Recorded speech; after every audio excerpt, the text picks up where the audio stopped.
That I blame myself first. Should have done my homework. Should have realized the lies before I participated in them. So this symbolic act, this throwing of the medal, is for all those people out there who are wondering why we're doing it. Do your homework.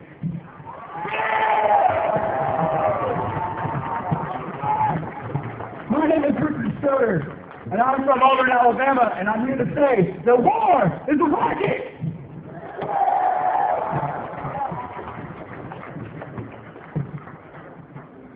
My name is Paul Dennis. I served in the United States Navy. I have PTSD. I'm returning my Navy and Marine Corps achievement medal because it was given to me according to my letter, because of hard work and dedication and setting the example. I was a hard worker because I buried my PTSD and overworked myself in the military. And I'm throwing it back and invoking my right to heal.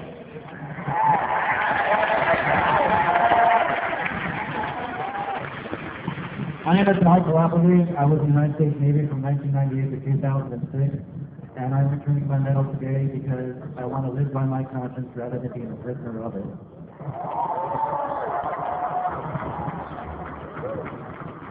My name is Nate. I served in the U.S. Navy from 1999 to 2003 and participated in the invasions of Iraq and Afghanistan. I was wrong to sign myself up for that. I apologize to the Iraqi and Afghan people for destroying your countries.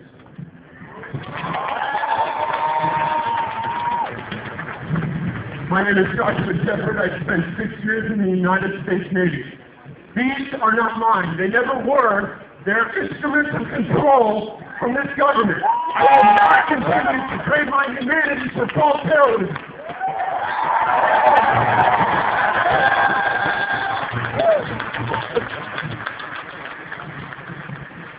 My name is Brock McIntosh. I was in the Army National Guard and served in Afghanistan from November 08 to August 09. 2 months ago, I visited the monument at Ground Zero for my first time with 2 Afghans. It's a tragic monument. I'm going to toss this medal today for the 33,000 civilians who died in Afghanistan that won't have the monument built for them. And this is for the Afghan Youth Peace Volunteers.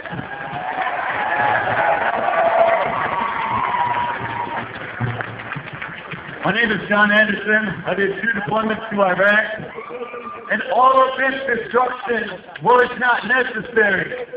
And now we will bring it to an end because another world is possible. We are unstoppable.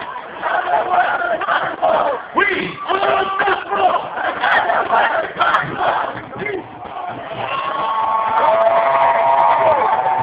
I'm Greg Pucker. I'm an Army veteran. I spent a good amount of time in Afghanistan, and I just want everybody to look around. Take a second to look around. Look next to you right now. I'm talking to the police officers. I'm talking about everybody out here.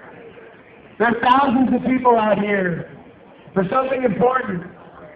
We're having a conversation for the first time in a long time. For many of us, for the first time.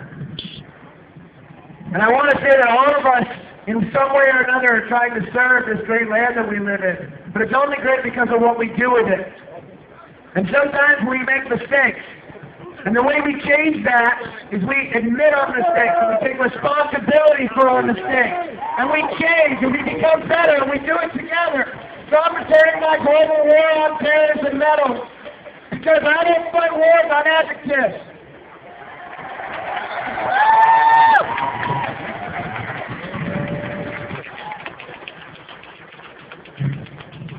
My name is Vince Emanuele and I serve with the United States Marine Corps. First and foremost, this is for the people of Iraq and Afghanistan. Second of all, this is for our real forefathers.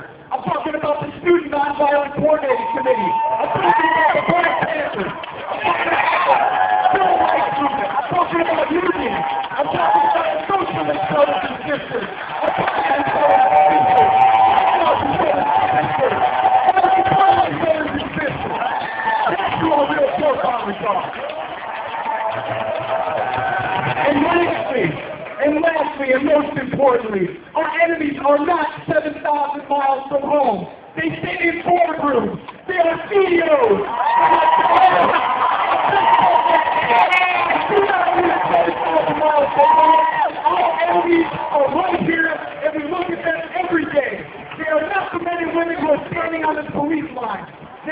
millionaires and billionaires who control this planet, and we've had enough of it.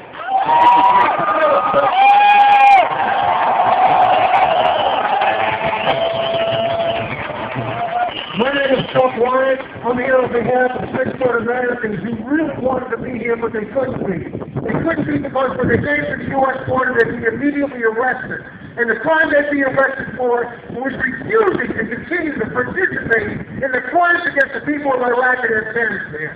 And these good Americans who are exiled now from this country, who deserve amnesty, are Private Christian Carr of the U.S. Marine Corps, Private Kim Rivera, Army, Combat Action Band, refused redeployment to Iraq. Corporal Johnny Brockway, U.S. Marine Corps, Combat Action Band, refused redeployment to Iraq. Specialist Jules King Duncan, Combat Infantry Band, paratrooper, refused redeployment to Afghanistan. Sergeant Corey Graham, Army, refused redeployment to Iraq. And Sergeant Chris Dusty, paratrooper, CID, refused redeployment to Afghanistan. I have their awards in my pocket, and I'm throwing a back man account.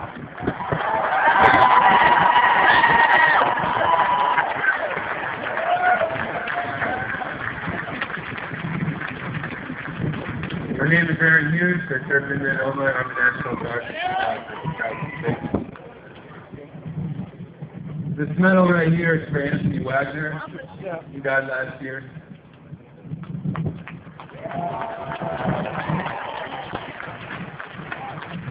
This medal right here is for the 1/3 of women in the military that are sexually assaulted by the spear. Standing up for our sisters. We talk about standing up for our sisters in Afghanistan. We need to take care of our sisters here.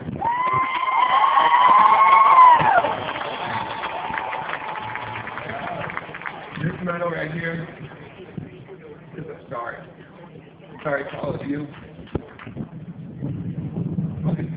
Sorry.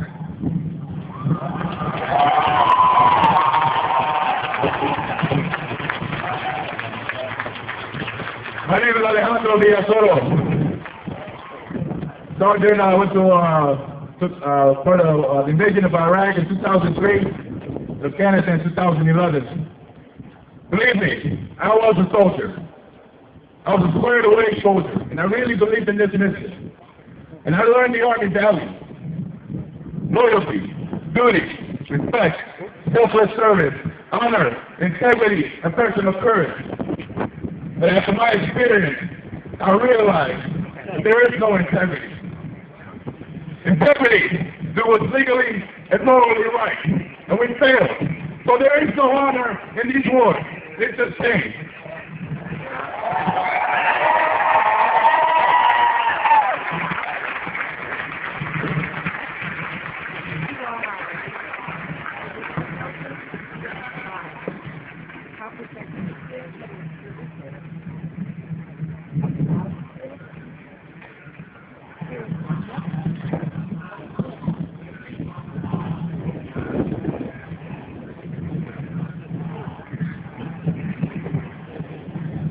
I want to thank everybody that came here and supported these veterans and made history for the second time. And I want you to remember this moment, and your children and your grandchildren and the next generation. Let's stop these wars.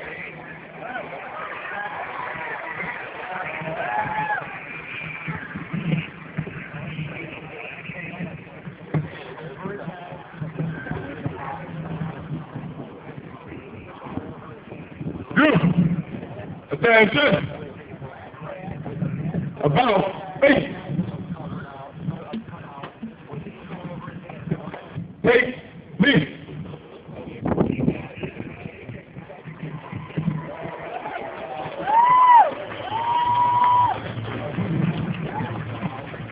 Hello, Chicago! I am absolutely amazed to see the amount of people that have gathered here from all over the world united to call against the occupation by these fellows, these NATO fellows. Now, I myself have come here from Toronto, and am truly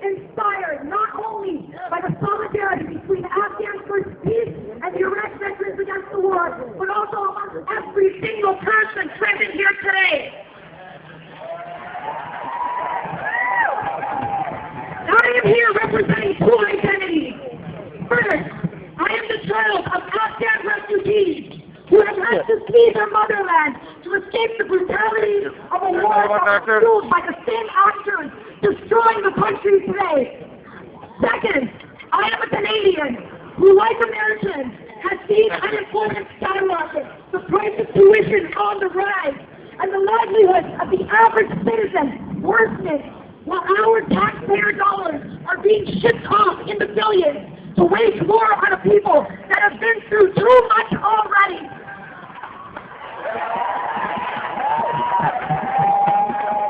The very people who caused us to suffer here are active in oppressing the Afghans, the Libyans, the Iraqis, the Haitians, the Palestinians, just to name a few.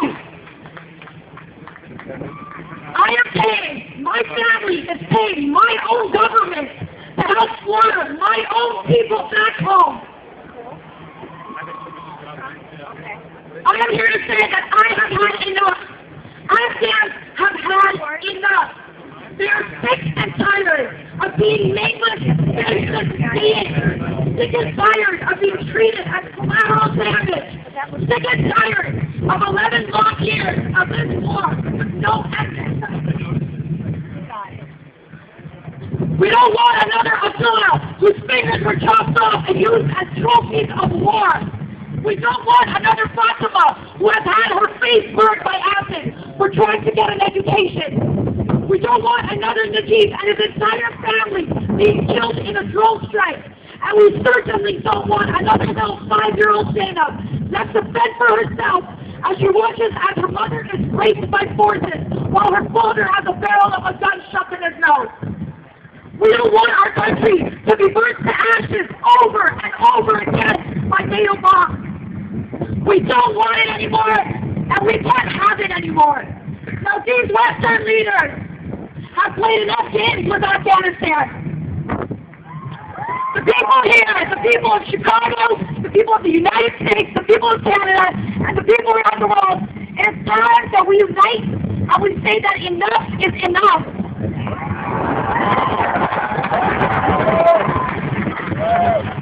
Obama, Harper, Karzai, and all other NATO leaders, we demand the end of the occupation of Afghanistan. We demand the removal of all troops from that land now. And we demand an end to the war machine. The Afghan people want food, shelter, healthcare, education, sustainability, peace, and ultimately a future that is free from imperialist wars of aggression.